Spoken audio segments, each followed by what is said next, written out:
Bonjour à toutes et à tous, bienvenue, c'est Smart Impact, l'émission de celles et ceux qui font de la transformation environnementale et sociétale un axe fort de leur stratégie. Et voici notre sommaire du jour. Mon invité, c'est Yann Rivoalan, le président de la Fédération du prêt-à-porter féminin, secteur en crise. Comment y remédier? Que révèle le report du vote de la loi anti-fast fashion? Réponse dans une minute. Dans notre débat, on parlera de la semaine de l'économie sociale et solidaire à l'école. On verra pourquoi c'est important d'éduquer les élèves à ce modèle économique. Et puis dans notre rubrique Startup, vous découvrirez ADN et ses skis recyclables. 3 thèmes, 30 minutes pour les développer. C'est parti.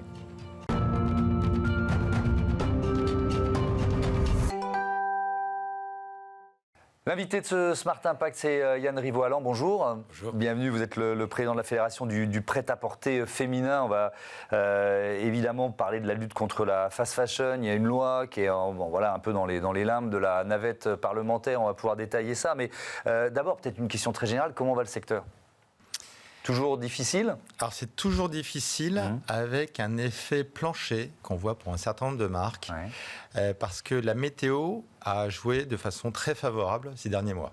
Il a plu, il a fait froid, donc bon an mal an, les derniers mois ont été assez corrects pour un certain nombre d'acteurs. D'accord. Mais c'est quand même pas la fête, loin de là, et surtout structurellement, on voit quand même les CASA qui tombent. C'est ce que j'allais vous dire. Il y a des marques qui continuent de fermer ou quasiment, quoi. De toute façon, on voit la complexité. Et il y a aussi des transformations majeures, ne serait-ce qu'avec des incertitudes aussi qui le sont tout autant. Évidemment, les lois, les taxes aux États-Unis qui sont mises en place nous posent beaucoup de questions sur les adaptations nécessaires à mettre en place. Ouais. Et donc, il y a cette concurrence de l'ultra fast fashion. On va parler de la loi, mais est-ce que vous pourriez la combattre sans une loi ? Vous voyez ce que je veux dire? Parce qu'il y a les questions que le secteur se pose, s'est posé depuis longtemps, sa capacité à anticiper sur ce modèle Shine qui s'est imposé. Est-ce que vous pourriez combattre ce modèle sans la loi? En fait, le point, c'est est-ce qu'on peut combattre des mafieux sans la loi? La réponse est non. Voilà. Bon.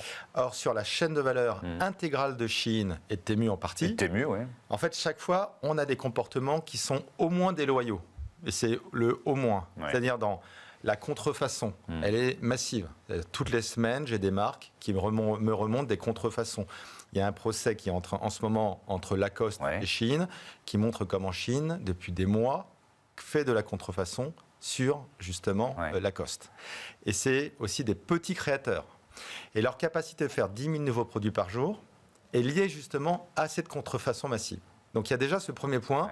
Or, technologiquement, c'est pas possible pour l'instant de le refléter, de remonter cette contrefaçon, parce qu'on se retrouve dans la même ambiguïté que celle qu'on peut avoir dans les médias.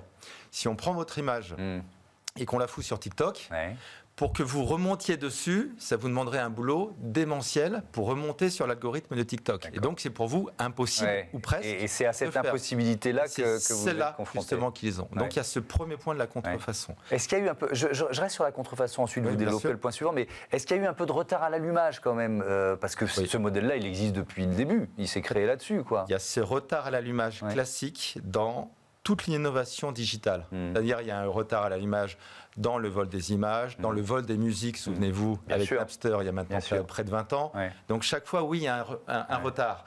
Et il est lié aussi à cette croissance exponentielle qu'ils peuvent avoir, parce que quand une société fait 100% de croissance tous les ans, eh bien, au bout de 5 ans, c'est près de 5000% de croissance. Donc, on ne l'avait pas vu il y a 5 ans. Le temps qu'on fasse des lois, que ça passe à l'Europe et que ça soit appliqué, les 5 ans sont passés. Et la société est passée de 3 milliards à 45 milliards. Ok. Donc ça, c'est le deuxième aspect qui explique, parce que vous disiez, il y a la lutte contre la contrefaçon. Alors, il y a la contrefaçon, il y a l'exploitation des salariés. Là aussi, par vêtement, c'est 1 centime de versé. Donc les gens sont obligés de faire 100 vêtements par jour pour des salaires de misère, de travailler jusqu'à 100 heures par semaine, de n'avoir qu'1 jour de congé par mois. Donc là aussi, on est quasiment proche de l'esclavagisme. C'est la baisse de la qualité des produits dans la mode. Où là aussi, les clients ne se rendent pas nécessairement compte, mais ils achètent du polyester à plus de 80%, et c'est mal taillé, c'est mal fait, c'est de mauvaise qualité.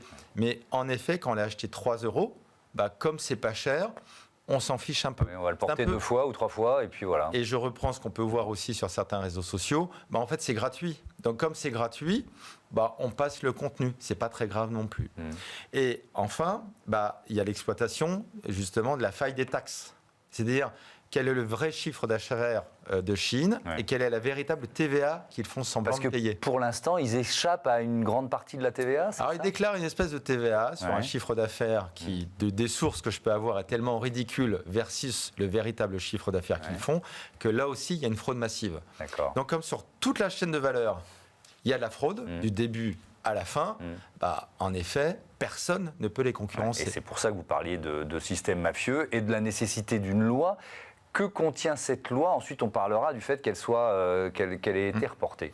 Alors, la loi a 3 points majeurs. Le premier, c'est de déterminer ce qu'est l'ultra fast fashion, c'est-à-dire combien de nombre de références par jour on peut avoir.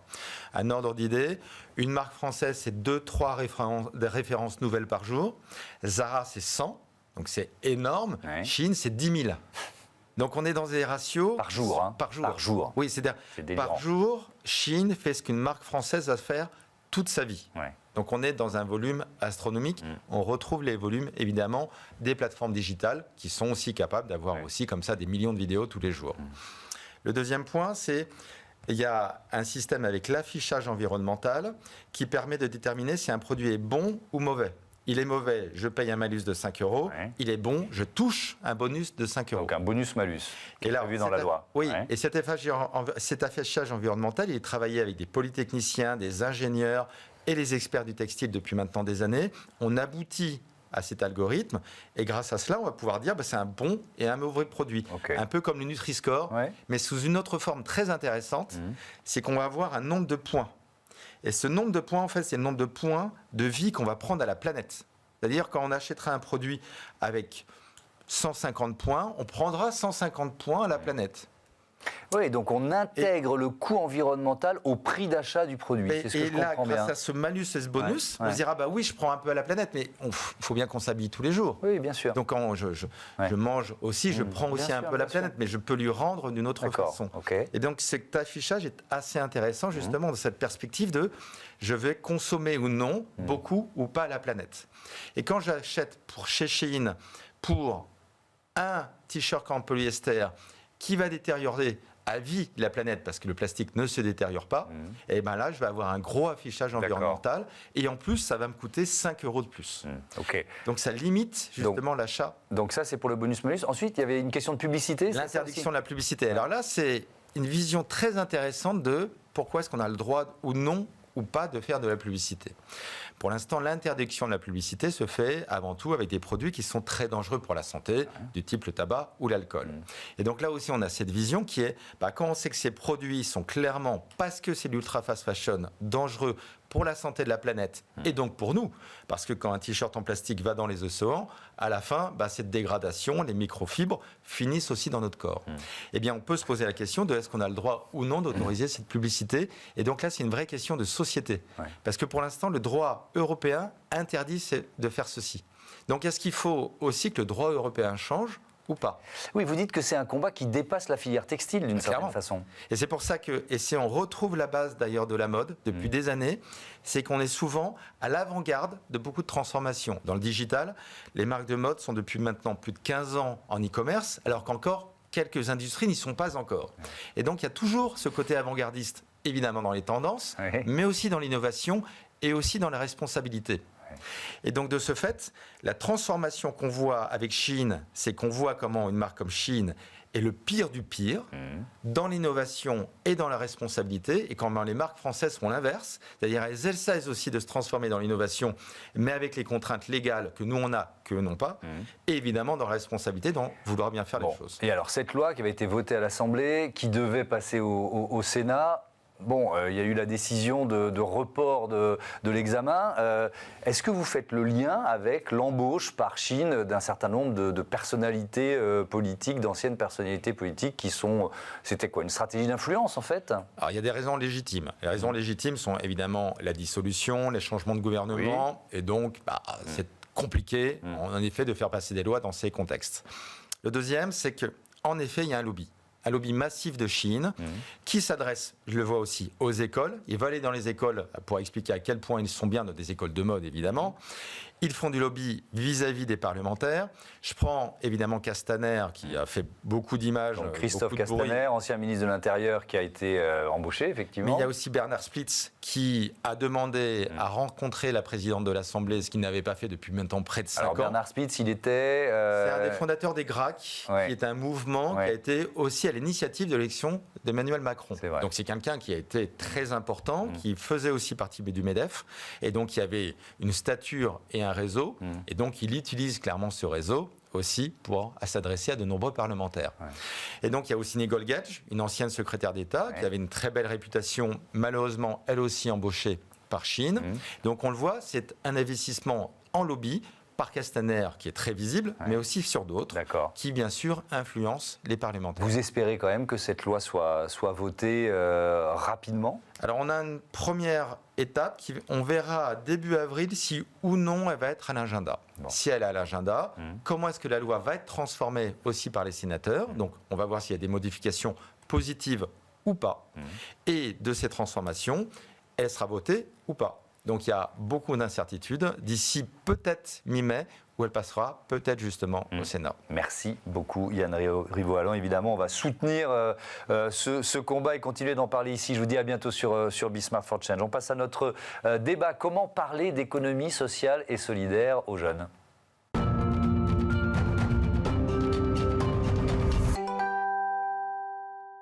La semaine de l'économie sociale et solidaire à l'école vient de se terminer. On en parle avec Amel Amedou. Bonjour. Bonjour. Bienvenue. Vous êtes responsable ARES Lab au sein du groupe ARES. Et Sylvie Mselem, bonjour. Bonjour. Bienvenue à vous aussi, déléguée nationale de l'ESPER, c'est l'économie sociale partenaire de l'école de la République. Présentation du groupe ARES en quelques mots. Oui, alors le groupe ARES, c'est un groupe de structures tremplin vers l'emploi.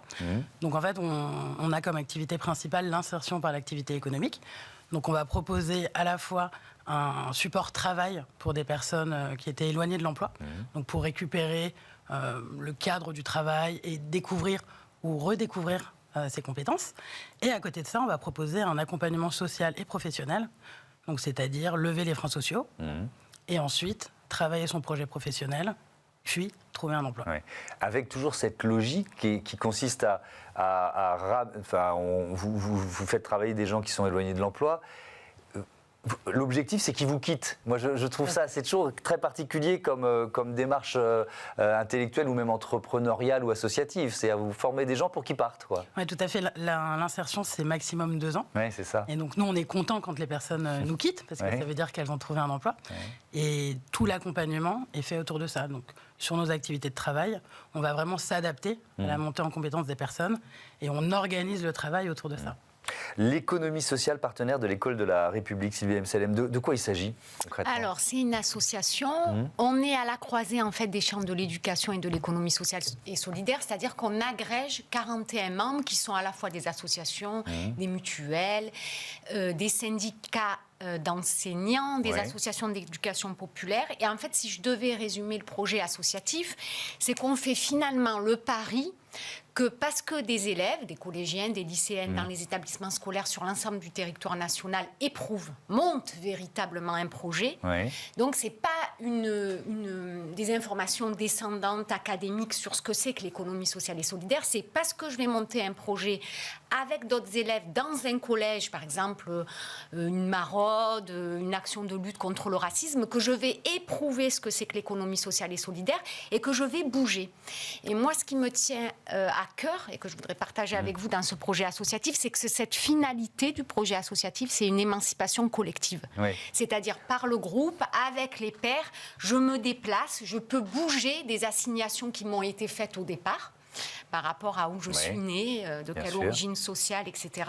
Donc voilà, en gros, si je devais résumer, c'est ça. Et donc, avec cette semaine de l'économie sociale et solidaire à l'école, dans laquelle il y a des ateliers, il y a ces projets, ils peuvent naître à l'occasion de cette semaine, parce que j'imagine qu'ils ne sont pas tous concentrés en une semaine, c'est au fil d'une année scolaire. Alors peut-être pour mieux comprendre l'articulation, c'est-à-dire que l'ESPER propose une action qui s'appelle Mon entreprise sociale et solidaire à l'école pendant 1 an dans des établissements scolaires avec un niveau d'exigence assez élevé. On va dire que nous, on accompagne l'association des enseignants, des élèves à monter un projet sur 1 an avec des outils pédagogiques, avec une méthodologie qui fait intégrer l'ESS. Et la semaine de l'ESS à l'école, elle est copilotée avec un autre partenaire associatif qui est l'OCCE, l'Office central de la coopération à l'école.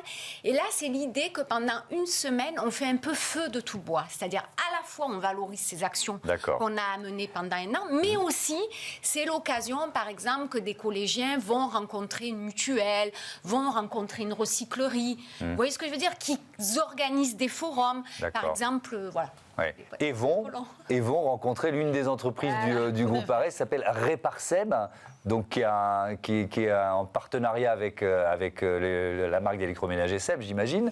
C'est quoi Réparseb? Et comment vous participez à la semaine de l'ESS à l'école? Alors, on a reçu la semaine dernière une classe de lycée, du lycée Jules Verne de Sartrouville, et donc dans nos locaux de Réparseb. Réparseb, c'est une joint venture sociale. Donc ça veut dire que c'est une co-entreprise d'insertion qu'on a créée donc, entre le groupe Arès et le leader mondial du petit électroménager Seb, le groupe Seb. Donc le groupe Seb, c'est assez connu, c'est vraiment plein de marques qu'on connaît tous, Calor, Moulinex, Roventa. Et donc ils sont engagés depuis très longtemps dans ces enjeux de durabilité, notamment avec leur engagement de réparabilité qui a été porté à 15 ans en 2021. Et donc en 2021, on s'est retrouvés autour d'un projet avec une double jambe. Enfin, 2 jambes, plutôt. Une jambe sociale, donc vraiment faire de la réinsertion pour les personnes éloignées de l'emploi, et une jambe environnementale sur le reconditionnement et la réparation du petit électroménager. Alors c'est un lieu que moi j'ai eu l'occasion de visiter, c'est Porte de la Chapelle, hein, c'est ça, à Paris. C'est vraiment implanté au cœur du 18e, donc c'est à Porte de la Chapelle. Vous aviez reçu le prix de l'entreprise éthique qu'on avait organisé ici sur Bismart, mais le lieu est assez passionnant, notamment sur la dimension de réinsertion, mais il y a aussi un magasin où on peut venir, c'est ça, acheter de l'électroménager recyclé. Tout à fait, en fait on fait 4 activités principales à Réparseb. On fait de la réparation. Donc on répare les appareils électroménagers qui soient sous garantie ou hors garantie. On fait du reconditionnement, donc tout ce qui va être retour de la consommation, on va pouvoir le reconditionner et le remettre sur le marché. Et on fait de la vente en boutique et en ligne. Et donc on a une boutique Porte de la Chapelle où le particulier peut venir déposer son matériel, le faire réparer et ou acheter du matériel reconditionné. Et on a aussi du coup une activité de plaidoyer. Donc c'est vraiment pousser les questions d'allongement de la durée de vie des produits et de réparation, de reconditionnement, d'acheter de la seconde main. Et c'est dans ce cadre-là qu'on a reçu les élèves. Et alors justement, on va parler, je vous demanderai le retour d'expérience des élèves que vous avez reçus, mais l'objectif, Sylvie et Salem, c'est parce que quand on dit ESS, on pense souvent prioritairement aux associations, mais évidemment aussi toutes les entreprises coopératives, entreprises qui décident de ne pas verser de dividendes aux actionnaires, etc. etc. Je ne vais pas refaire la définition de l'économie sociale et solidaire, mais que découvrent les élèves en fait? Est-ce qu'ils soupçonnent justement qu'il y a un autre modèle économique qui est possible? J'allais dire que de manière générale, je vais vous donner un petit exemple qui est emblématique. Il y a des lycéens en Avignon qui sont allés faire un petit micro-trottoir dans le cadre de la semaine de l'ESS à l'école pour mieux faire connaître l'économie sociale et solidaire. Il faut un petit micro-trottoir et donc il y a une personne qui dit l'ESS c'est une station spatiale. Vous voyez un peu où on en est quand même. C'est vrai aussi, mais bon.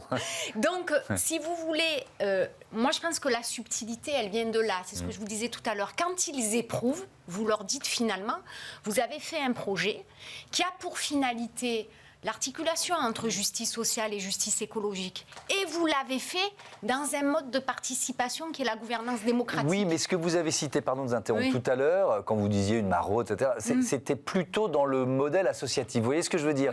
Moi, les deux me passionnent, on reçoit beaucoup d'associations ici, mais sur l'aspect, une entreprise de l'ESS, qu'est-ce que c'est? Et tiens, peut-être qu'un jour, je créerai mon entreprise avec ce modèle-là. Est-ce que ça fait naître des vocations d'une certaine façon? Là, on peut objectiver, oui, ça fait naître des vocations, parce qu'on fait une étude d'impact, parce qu'on pourrait vous dire ce qu'on fait, c'est super, c'est génial. On essaie d'objectiver et on suit une cohorte d'élèves avant-après. Pareil pour les enseignants. Et les élèves, on vérifie qu'ils comprennent ce que c'est que l'acronyme, les valeurs et les principes, mais pour certains, ils ont l'envie de s'orienter ou de faire un stage. Donc, ils ont découvert à la fois un champ, un périmètre, et je pense, et j'insiste, au-delà du côté du statut, c'est-à-dire que ce soit une association, une coopérative, une fondation. Moi, en tout cas, ce qui me tient à cœur et ce qu'on souhaite transmettre dans le projet, c'est comment on fait ensemble, comment on coopère. Dans un contexte aujourd'hui dont on voit bien qu'il y a une crise démocratique majeure. Donc, si des gamins, au départ, vous leur dites, quand il faut prendre une décision, comment vous vous mettez en ordre de marche? Parce que quand ils choisissent un projet, dans la classe, pas tout le monde veut le même projet. Bien sûr. Ils sont 2, 3. Oui, c'est un petit exercice de démocratie. Voilà, Bien c'est ça. sûr, bien et sûr. ils découvrent aussi, et ça c'est très important, peu importe le statut, c'est quand je vais monter cette action et qui peut passer par une organisation associative ou coopérative, la finalité de mon action, c'est pas mon intérêt personnel, c'est l'utilité sociale. Bien sûr. Donc ça, ils le découvrent, et je pense que ça leur parle pour beaucoup. Quel retour des jeunes qui sont venus chez Réparseb, vous avez eu la semaine dernière? C'était très intéressant de voir justement la découverte des différents métiers qu'on peut avoir dans une structure du coup sociale, mais qui est une entreprise qui a des métiers du coup d'entreprise. Ouais. Et donc d'abord la première découverte, c'est ce métier de réparateur, qui est quand même un métier qui est en forte tension aujourd'hui sur Paris. Il y avait 3 réparateurs quand on a lancé Réparseb en 2021. Aujourd'hui, Réparseb, c'est le seul centre de réparation du petit électroménager dans Paris. Donc c'est un peu déjà découvrir les différentes facettes de ce métier. Donc une première découverte très technique, très métier. Et derrière, c'est aussi se rendre compte que dans les structures sociales, on a des métiers qu'on va retrouver dans d'autres structures, mais qui vont s'appliquer vraiment à un objet social. Donc des métiers de gestion, des métiers de vente, des métiers... et derrière, des métiers plus spécifiques à l'entreprise sociale, typiquement les métiers d'accompagnement socio-pro, quoi. Donc c'est à la fois se rendre compte de la proximité que ça peut avoir avec le schéma classique qu'on a du monde de l'entreprise, mais aussi des spécificités propres à l'ESS. Est-ce que la dimension sociale ou sociétale ressort plus dans leur esprit que la dimension environnementale d'un projet comme celui-là? Ou est-ce que finalement il lie les deux? Bonne question. Ouais. Je pense que qu'est-ce qui les frappe le plus? C'est c'est super, vous aidez des gens à éloigner de l'emploi, ou alors c'est super, vous donnez une seconde vie à un petit électroménager? C'est difficile. Ouais, c'est vraiment une question difficile, une réponse difficile. Je pense que c'est vraiment les deux, notamment parce que l'aspect environnemental de notre activité de réparation et de reconditionnement est complètement imbriqué avec notre activité sociale. Et donc même la manière dont les salariés vont présenter leur activité va montrer en fait tout le cadre qu'on met sur la manière en fait de monter en compétences. Donc je dirais que vraiment c'est se rendre compte en fait que c'est pas l'un, c'est pas l'autre, que les deux vont vraiment ensemble et que c'est vraiment comme ça que marchent les entreprises comme Réparseb, quoi. Merci beaucoup à toutes les deux et à bientôt sur Be Smart for Change. On passe tout de suite à notre rubrique Startup.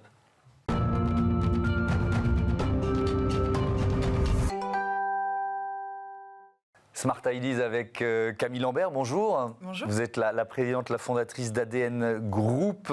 C'est quoi ADN Group? Racontez-moi, parce que ça part d'une idée autour des skis, de skis recyclables. Vous avez fait un peu pivoter le modèle, je veux bien comprendre. Oui, exactement. Alors en 2018, on a créé une éco-conception qui permet de rendre un ski entièrement recyclable, ce qui n'existait pas avant, parce qu'un ski est un monobloc indissociable. Et donc on a commencé à faire ça, on a travaillé avec Salomon, on a créé des centaines de paires de skis recyclables, et puis on a naturellement pivoté sur des solutions en fin de vie cette fois-ci pour créer une technologie de démantèlement des matériaux composites d'une manière plutôt globale. Ouais. Alors on va revenir à un ski recyclable. C'est quoi un ski recyclable déjà ? Alors un ski recyclable, c'est un ski qui va avoir une structure un peu différente d'un ski traditionnel. Ouais. Donc on va retrouver en fait des éléments comme une résine qui va pouvoir se dépolymériser en fin de vie. Et puis également des matériaux qui vont être sourcés, on va dire, d'une meilleure manière. Et puis également en fin de vie, on va pouvoir le démanteler avec une certaine technologie. Ouais. Vous avez signé, je crois que c'était au mois de janvier, fin janvier, un partenariat avec le CNRS. De quoi il s'agit ? Tout à fait. Avec le CNRS, on développe en laboratoire une technologie qui s'appelle les fluides supercritiques, qu'on vient justement agrémenter et puis également adapter à chaque industrie.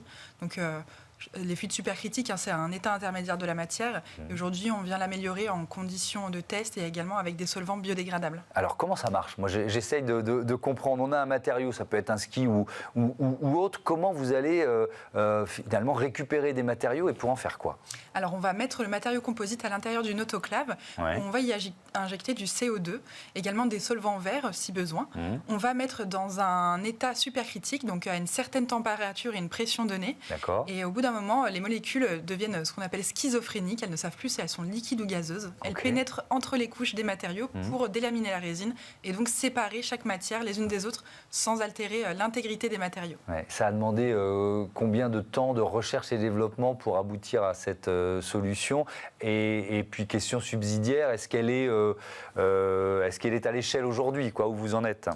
Il faut savoir que les fluides supercritiques, c'est utilisé dans beaucoup d'applications. Par exemple, pour décaféiner le café. Aujourd'hui, le brevet a été déposé par le CNRS sur le démantèlement CO2 plus acétone. Nous, on vient en implémentation pour pouvoir changer les solvants, pour les rendre, on va dire, moins toxiques. Et puis également pour pouvoir s'adapter à chaque typologie de matériaux. Donc aujourd'hui, on développe ça. C'est bientôt terminé. On travaille beaucoup avec l'industrie, notamment l'industrie aéronautique, pour la mise en place de nos solutions à partir de mi-2025. D'accord. Donc là, c'est tout de suite. Vous n'êtes pas loin de commencer à industrialiser. Ça peut concerner quel secteur? Ça peut concerner tous les secteurs utilisant des matériaux composites multicouches. Et notamment, on va dire en volume, c'est surtout dans l'automobile, l'aéronautique et l'aérospatial. Donc c'est vraiment les secteurs qu'on vise. Et aujourd'hui, on fait participer l'industrie à nos études. Et donc on travaille avec de nombreuses entreprises qui nous fournissent des matériaux. À quel moment vous vous êtes dit... Tiens, on a inventé des skis recyclables, c'est déjà bien, mais il y a là un marché potentiel beaucoup plus important. Au moment où on s'est dit, alors nous on est une société à mission, on s'est dit que notre impact pouvait être beaucoup plus gros en trouvant des solutions en fin de vie plutôt que de mettre des contraintes à la production. Et donc c'est à partir de ce moment-là, après un retour d'expérience, qu'on s'était dit qu'il fallait voir. Mais ça suppose quand même une éco-conception. C'est ça que je veux comprendre. Non, pas du tout. Pas forcément. C'est-à-dire qu'on peut avoir créé un produit dans lequel les matériaux sont imbriqués les uns avec les autres. C'est justement ça le modèle, quoi. C'est ça, tout à fait. En fait, l'avantage de cette technologie, c'est qu'on peut avoir des matériaux qui ne sont pas du tout éco-conçus et donc pouvoir récupérer chaque matière, ce qui n'était pas du tout possible avant, puisque la plupart du temps, ces matériaux-là sont broyés, enfouis ou incinérés. Ouais.